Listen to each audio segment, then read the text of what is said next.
আমি বলছি যে শিবে সুন্দর ধুইয়া দিলে যে আরো ভালো হইলো, এত সুন্দর লাগে খাইতে। আচ্ছা চাচা, এই শাকগুলো যদি কেউ নিতে চায়, ভাই আপনি আর একটু কষ্ট করে ধরেন, এইটা বেশি বড় করব না, আপনি আপনি একটু এই পাশে যান, তাহলে ক্লিয়ার হবে।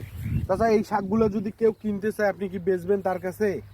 অবশ্যই মানে বেচবো। কেউ যদি বলে বা আমার ভিডিওতে যদি বলে যে শিপন ভাই আমি এই শাকগুলো কিনবো, কোথায় যাওয়া লাগবে, কোথায় গেলে আমি পাবো?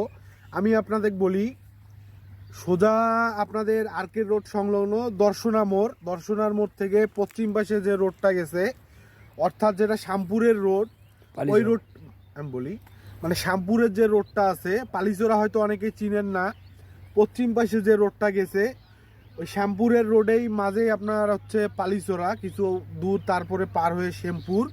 তো এই চাচার যদি আপনারা এই শাক নিতে চান, যারা ব্যবসায়ী আছেন পৌরবাজার বা ঢাকার কোনো পার্টি বা অন্য কোথাও,